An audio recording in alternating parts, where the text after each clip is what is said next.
blowout, the meanest word in the oil industry. Worldwide, the oil industry spends millions of dollars each year to prevent these disasters. Still, they happen. Onshore, offshore, even underwater, wells get out of control.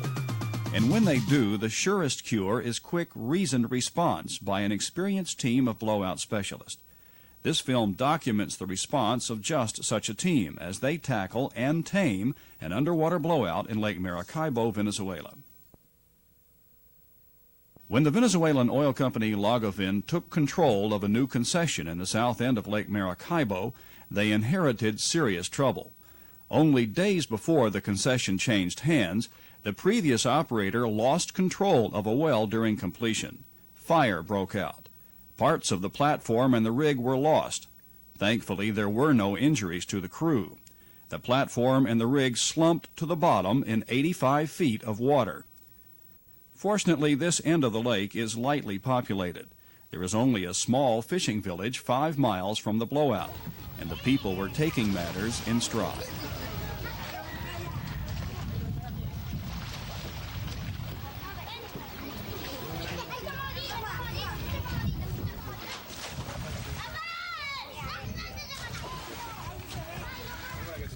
Lagavin immediately moved a jackup rig on location and began a relief well.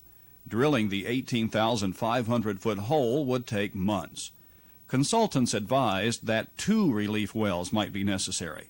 Lagavin management began looking for a faster, more economical way to control the well. Just such plans were already taking shape in Houston, Texas, where the well control team of Boots Coots Incorporated were involved in a study of underwater blowouts for a group of oil companies. At Lagavin's request, the Boots Coots underwater team, headed by Boots Hansen, did an on-site survey of the lake bed and wreckage.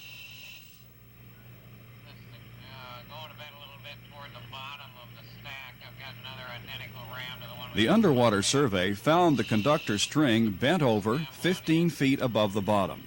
The bent conductor carried the oil and gas and the fire out away from the remaining 2 legs of the platform.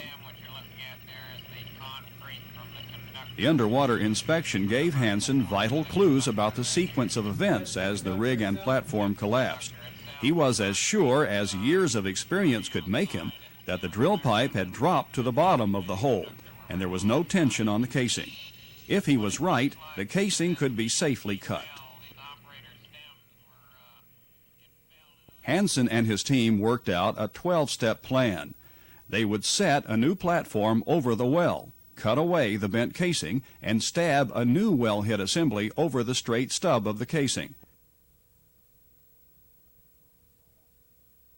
Blowout preventers then could lock the new stack in place.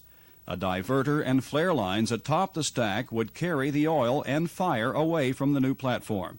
Snubbing equipment would do the rest. With the well blowing nearly 8,000 barrels of oil a day, time was precious. Lagavin awarded Boots Coots the general contract to kill the well.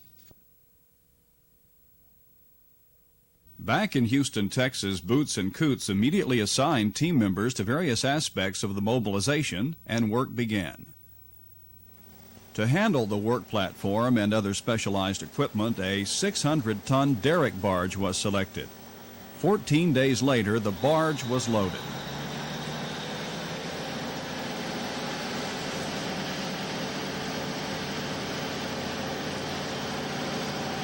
In this brief period, the 105-foot tall, 50-ton work platform and the hinged guide base was designed and built.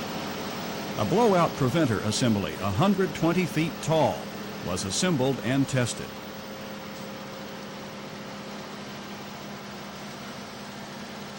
Diving equipment was selected and placed on board. Snubbing equipment, a wide range of downhole and fishing tools, a storehouse of spares, materials and tools to cope with any imaginable situation were loaded on board and secured for the tow.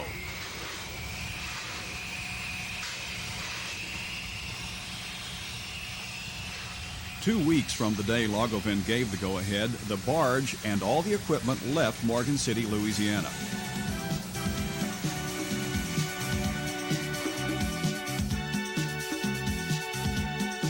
16 days later, it arrived in Venezuela with everything needed to control the well.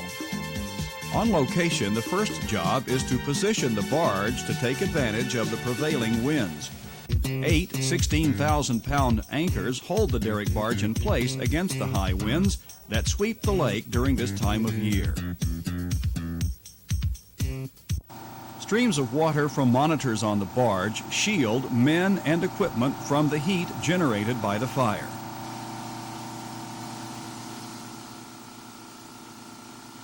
Two fire pumps deliver 8,000 gallons of water per minute. The spray is essential protection for the workers as they clear debris from the two remaining pile casts. This curtain of water placed between the men and the burning gas and oil create the environment necessary to work on the pile casts. Years of firefighting experience provide the confidence to tackle this unique situation.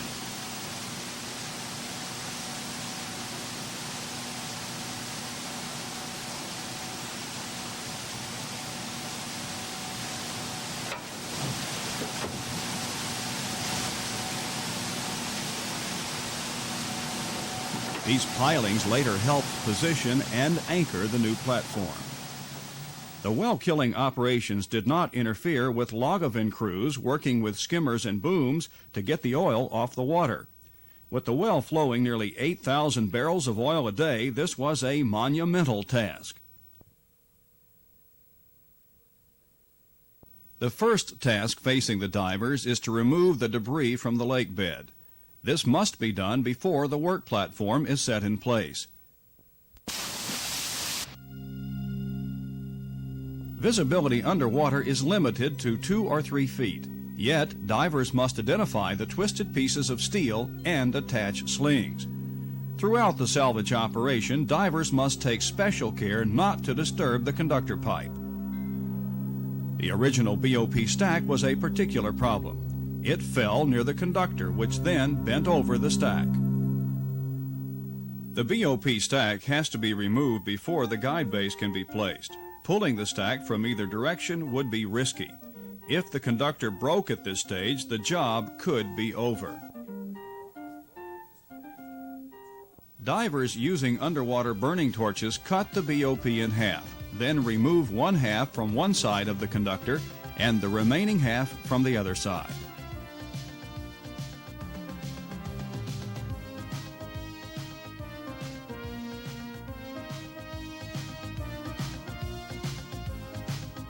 The conductor is left undisturbed. Not all the debris is removed. Divers need only clear enough space for the work platform to sit down. Using the conductor and remaining piles as reference, the divers ensure that the lake bed is cleared for the 50 by 75 foot base of the platform. Each new piece of debris is examined as it is placed on the material barge. The debris gives additional insight into the sequence of events during the blowout. As this information accumulates, final well-killing plans can be made with assurance. Nothing broke off. Don't look like anything broke off. It looked like it just fell out.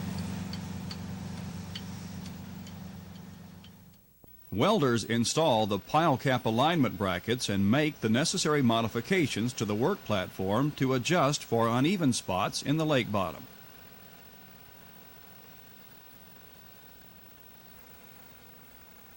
Setting the new work platform in the proper place is the next important step. This 50-ton structure must be precisely positioned around the conductor. The center of the platform has to be aligned exactly with the conductor where it comes out of the lake bed. With the tug observing from a second vantage point, the crane operator eases the massive platform into position.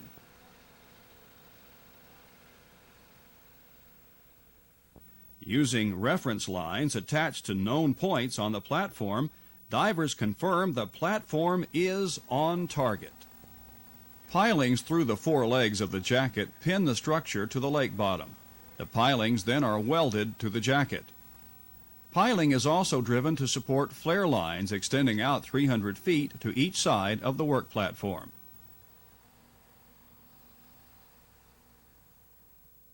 With the work platform in position and secured to the lake bed, divers began stripping away the steel-reinforced concrete coating, exposing the 20-inch conductor pipe.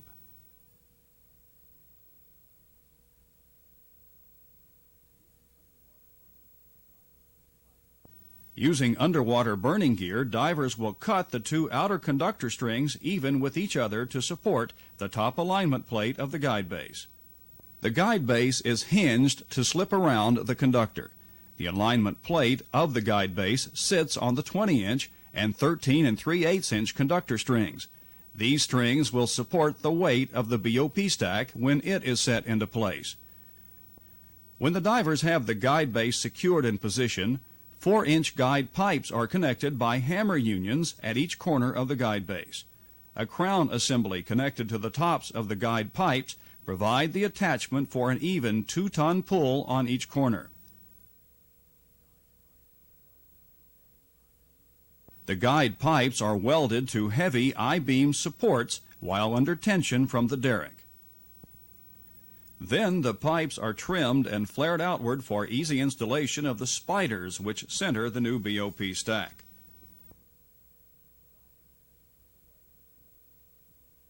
The divers then strip away the remaining strings of the conductor, leaving the 7-inch casing exposed up to the 90-degree bend. An additional section of the 7-inch is exposed on the horizontal portion of the conductor to a point outside the guide base.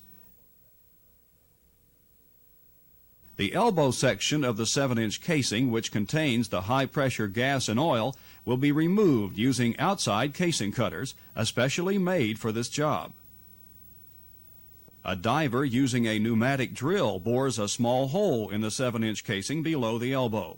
A probe inserted into the hole gives final confirmation that the drill string dropped into the well.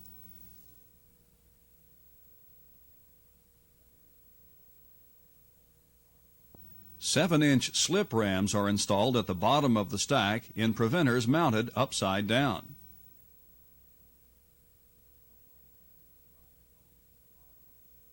A light steel guide cone at the bottom of the BOP assembly will help guide the stack over the casing stub.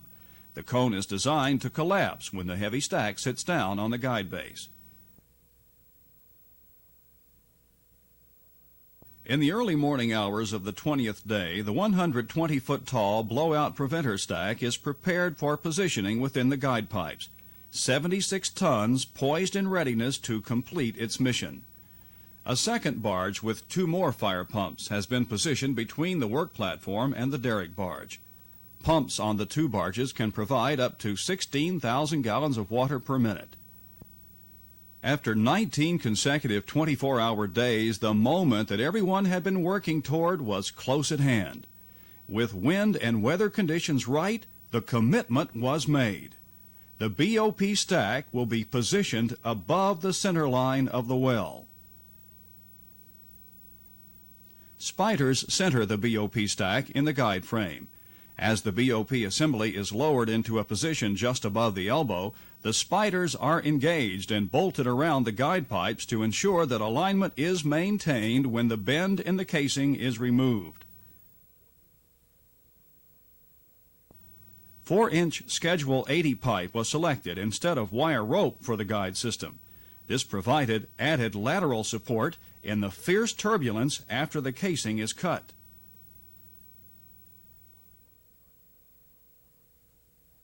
Water hoses are connected from the upper BOP package to the barge fire pumps. After the stack is in place and the blowout is diverted, water pumped into the stream of oil and gas will help prevent reignition of the fire.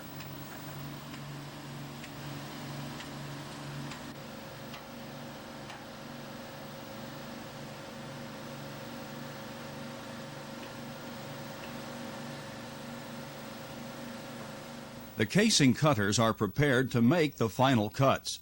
The 2 cutters will cut the bend out of the 7-inch casing, leaving a straight stub sticking up about 7 feet above the guide base.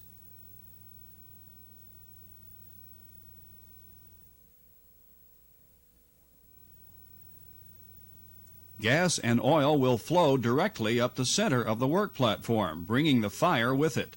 The situation will last only as long as it takes to lower the BOP over the casing.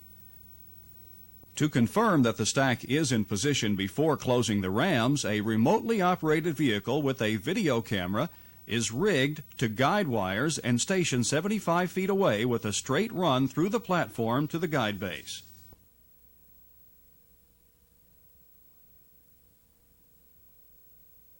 Live pictures from the camera carried by cable to the deck will give an immediate and close-up look at the connection between the stack and the casing stub.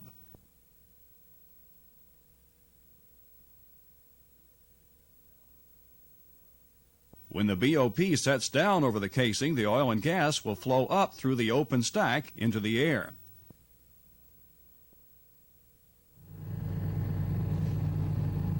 A blanket of water is spread over the work platform to separate the fire on the surface of the lake and the oil and gas flowing out of the BOP. With everything checked, rechecked, and checked again, the time we had all been waiting for had come.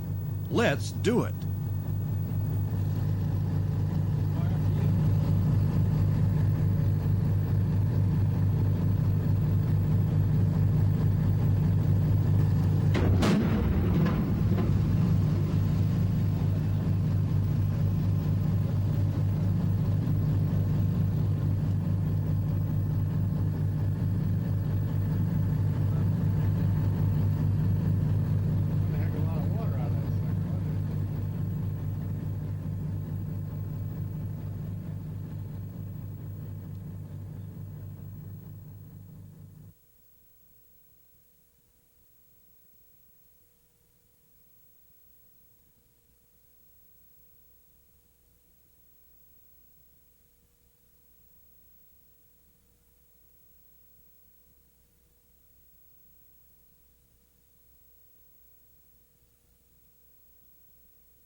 As the water began to spill out of the stack, everyone began to breathe again.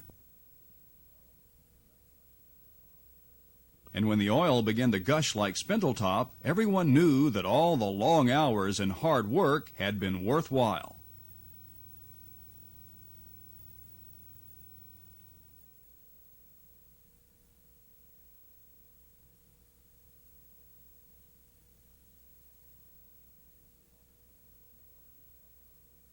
The underwater camera confirms a perfect stab over.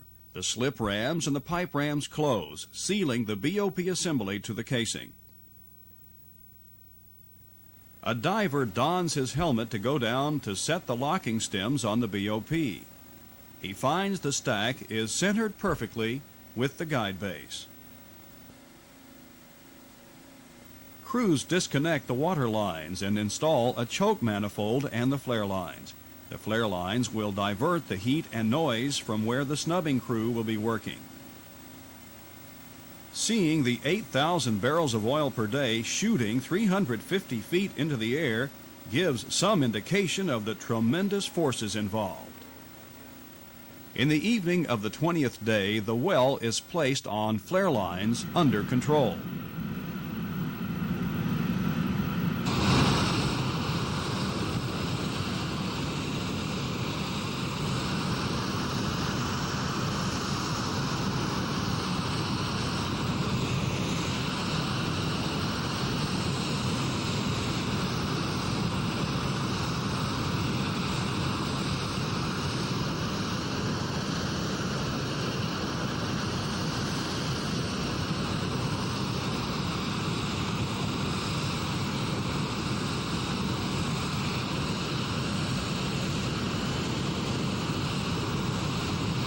Good planning, good engineering, and good execution are a must when dealing with the awesome forces of nature. This calls for experience and skill.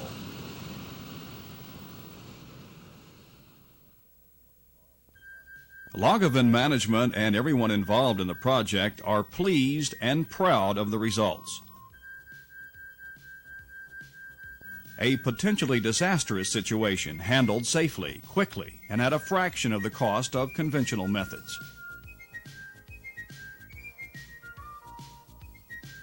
With the well under control, the snubbing operations begin. Special skill and care are required for this phase of the job. Experience and constant attention to detail result in a safe and successful operation. Lagavulin brings in one of their drilling units equipped with pumps and cement storage required to complete the well killing and cement the well.